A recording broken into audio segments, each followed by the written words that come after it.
noite. Para quem não me conhece, meu nome é Charla, participo dessa comunidade desde 2004. Participo também do Ministério de Música na missa e aqui do Ministério de Pregação.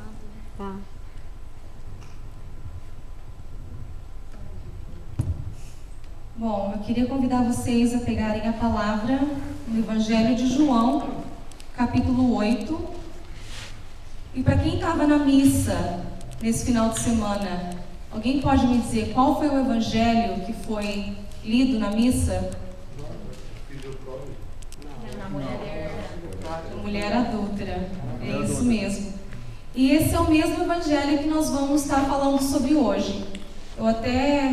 Quando eu fui na missa em inglês lá em Vera, não participei aqui. Quando o padre entrou e começou a falar, eu já falei, graças a Deus que eu não estava na missa lá na igreja, porque eu não queria falar nada, pegar nenhuma dica do padre, eu não queria falar as mesmas coisas que o padre falou.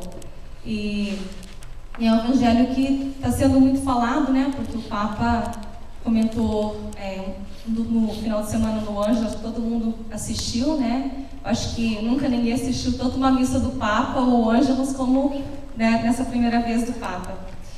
Todo mundo já achou o evangelho? São João 8, e nós vamos ler de versículo 3 a seguintes. Os escribas e os fariseus trouxeram uma mulher que fora apanhada em adultério. Puseram-na no meio da multidão e disseram a Jesus: Mestre, agora mesmo esta mulher foi apanhada em adultério. Moisés mandou-nos na lei que apedrejássemos tais mulheres. Que dizes tu a isso? Perguntavam-lhe, a fim de pô-lo à prova e poderem acusá-lo. Jesus, porém, se inclinou para a frente e escrevia com o dedo na terra. Como eles insistissem, ergueu-se e disse-lhes: Quem de vós estiver sem pecado, seja o primeiro a lhe atirar uma pedra. Inclinando-se novamente, escrevia na terra. A essas palavras, sentindo-se acusados pela sua própria consciência, eles se foram retirando um por um até o último, a começar pelos mais idosos, de sorte que Jesus ficou sozinho com a mulher diante dele. Então, ele se ergueu e, vendo ali apenas a mulher, perguntou-lhe: Mulher, onde estão os que te acusam? Ninguém te condenou? Respondeu ela: Ninguém, Senhor. Disse então Jesus: Nem eu te condeno. Vai e não voltes a pecar. Palavras da salvação. Glória a vós, Senhor. Bom, então vamos começar falando um pouquinho sobre os escribas e sobre os fariseus. Os escribas, eles eram pessoas extremamente entendidas da lei. Então Moisés tinha a lei de Moisés, que era o Torá. Então sempre que se fala de Moisés, a gente vai se lembrar do Torá, que eram as leis de Moisés. Os fariseus, eles foram acusados por Jesus de viverem uma falsa religiosidade, de serem falsos e serem hipócritas. Então vamos olhar o que aconteceu aqui. Imaginem vocês lá e de repente aparece os fariseus e os escribas com uma mulher adúltera para ser apedrejada. Primeira coisa, para você poder cometer um adultério, tem que existir um homem e uma mulher, Não pode existir apenas uma pessoa. Aonde que estava o homem que cometeu o adultério com aquela mulher? Ele não estava lá junto. E aqui na palavra fala que eles estavam tentando armar uma cilada para Jesus, para poder prender Jesus. Então será que esse homem adúltero não poderia ser um dos escribas ou um dos fariseus que também estava armando isso contra aquela mulher para poder armar essa situação para pegar Jesus? Poderia ser, não poderia ser? Mas nós não sabemos. Então, o que podia acontecer ali com Jesus? Se Jesus falasse, vamos apedrejar essa mulher. Porque a lei de Moisés fala, né? Que porque ela cometeu adultério, então ela vai ser apedrejada e ela pode morrer. Se Jesus afirmasse, vamos apedrejar essa mulher, o que iria acontecer? Eles iriam acusar Jesus de estar pregando o que ele não estava ali para pregar. Por quê? Porque é totalmente contra o ministério de Jesus, que era o ministério de amor e de salvação. Como é que Jesus pode autorizar a apedrejar alguém quando ele veio ali para nos salvar? Se Jesus não concordasse, Jesus estaria indo contra a lei de Moisés. Então, Jesus estava ali numa situação complicada. Se a gente for um pouquinho mais além, ali naquela hora Jesus fala para eles. Aliás, antes dele falar, Jesus começa a escrever no chão. O que Jesus escrevia no chão? A gente sabe? A gente não sabe, né? Aquele mesmo dedo que Jesus escrevia no chão, que provavelmente era esse dedo aqui, que é o dedo que a gente aponta para acusar, para mostrar alguma coisa. É o mesmo dedo que Moisés, aliás, é o mesmo dedo de Deus que escreveu naquelas duas tábuas, os 10 mandamentos, né, e deu a Moisés. É o mesmo dedo de Deus que através de Jesus realizou curas e milagres. A gente pode lembrar um do milagre do cego, né, em que Jesus usa um pouco da saliva e do barro, da terra ali, e passa nos olhos e cura o cego. Será que naquele momento em que Jesus estava escrevendo no chão, ele não poderia estar também escrevendo no coração daqueles fariseus e escribas que estavam ali acusando aquela mulher?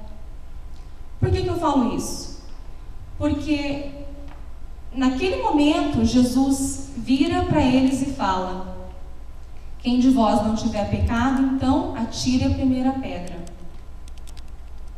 Naquele exato momento Jesus fez com que eles olhassem para eles próprios e reconhecessem que eles também tinham pecados.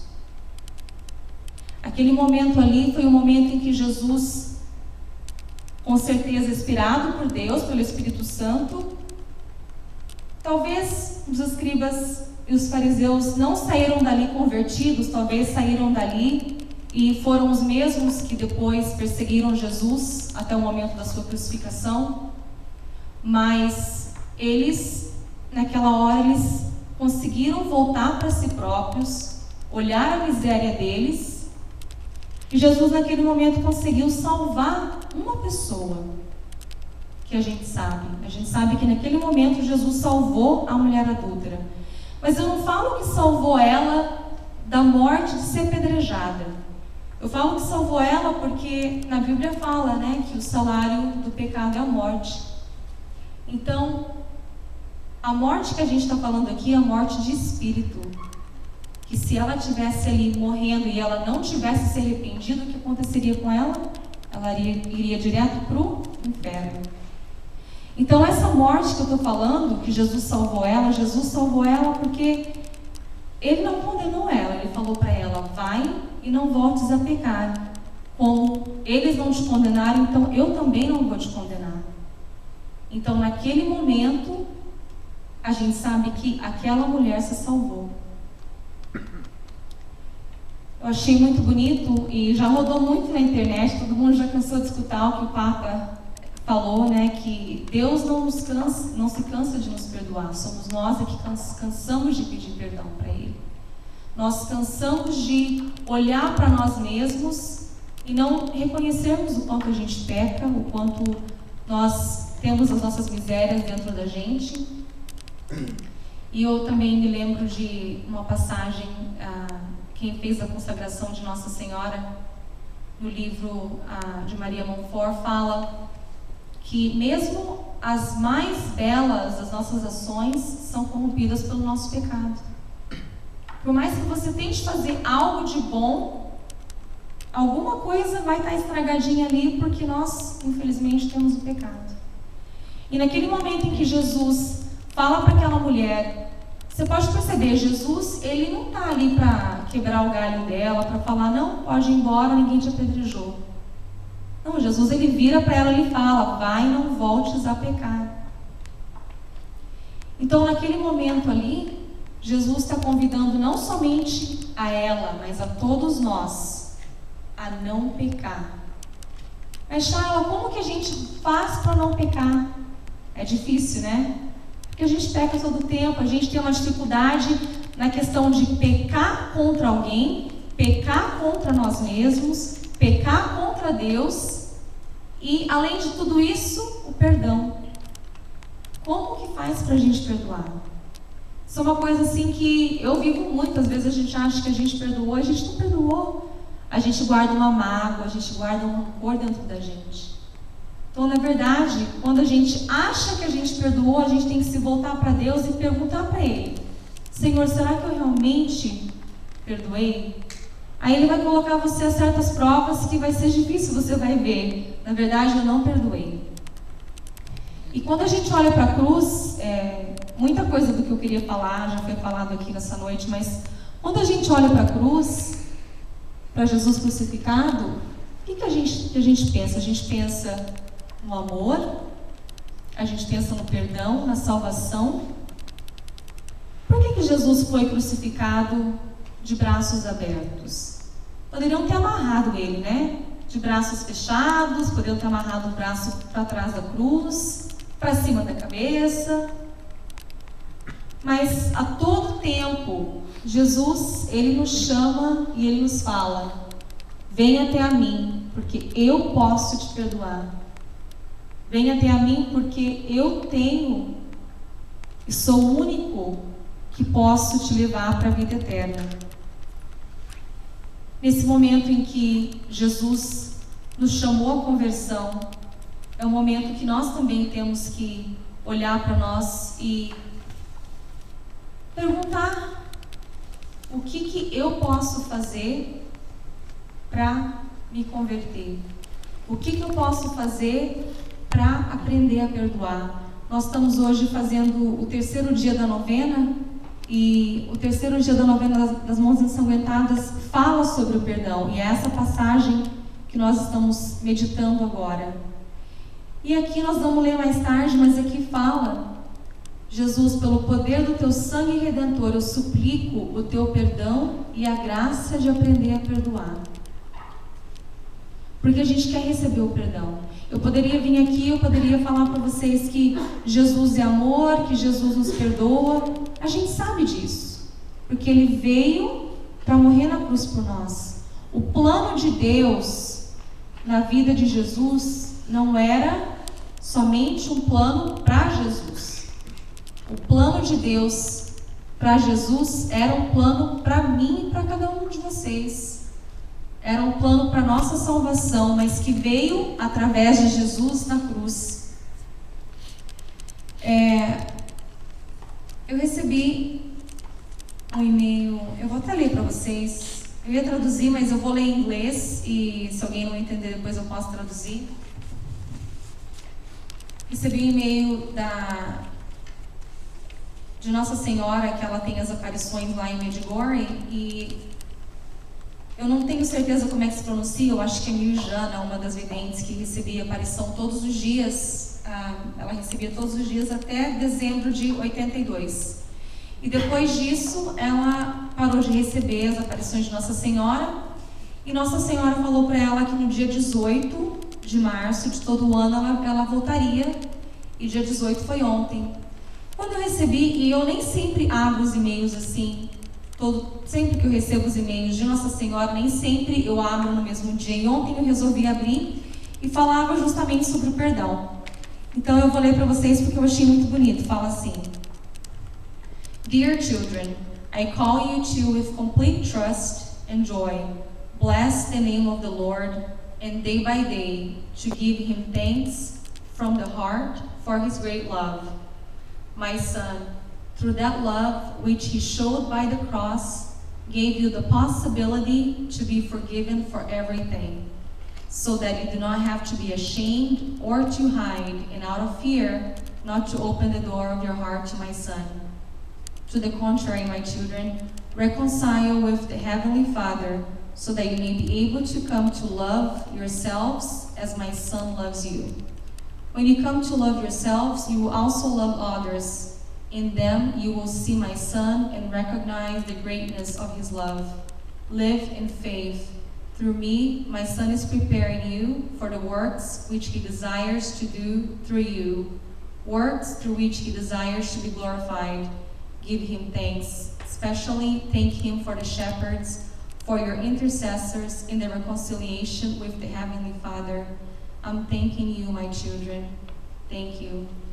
Então, Nossa Senhora aqui, ela fala que você só vai poder amar os outros quando você se amar. E para você se amar, você precisa pedir o perdão de Deus. E é justamente o que essa palavra vem nos trazer hoje, é justamente o que foi falado nesse final de semana. E não existe ninguém melhor do que Maria para orar e interceder por nós e pedir perdão. Então eu queria que vocês guardassem essas palavras que o Papa nos deixou.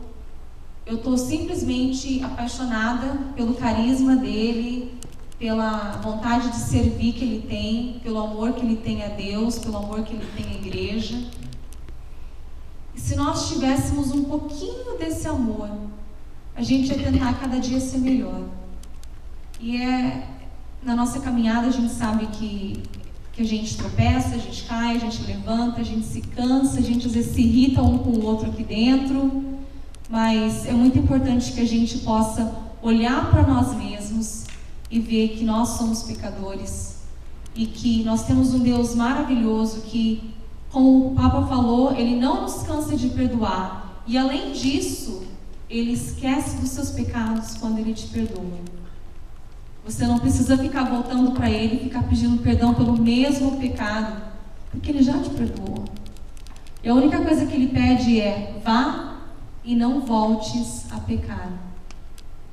Então, antes da gente voltar a fazer a novena, eu gostaria de pedir que vocês fechassem os seus olhos. E eu queria que vocês orassem comigo e pedissem para com que, através do poder das mãos ensanguentadas de Jesus, que Jesus venha sobre cada um de nós, que Jesus toque no nosso coração, que Ele venha arrancar de nós todo o nosso pecado, que Ele venha arrancar de nós toda a angústia, toda a tristeza, tudo o que é ruim que o pecado nos causa. Que nós possamos aprender a não julgar para não ser julgados, como a palavra fala, para que nós possamos aprender a amar em vez de perdoar. Amar ao invés de pecar, a amar ao invés de julgar, a amar ao invés de culpar. Jesus, o Senhor que deu a sua vida para nos salvar, a cruz que é o sinal de amor, é o sinal de fé, é o sinal de esperança. Eu te peço, Jesus querido, nos dê a graça de perdoar ao nosso próximo e nos dê a graça de nos perdoar, para com que, como Nossa Senhora nos deixou nessa mensagem, para com que através do perdão nós possamos ver o seu amor no nosso próximo. Louvado e adorado seja nosso Senhor Jesus Cristo. Para sempre seja louvado. Amém.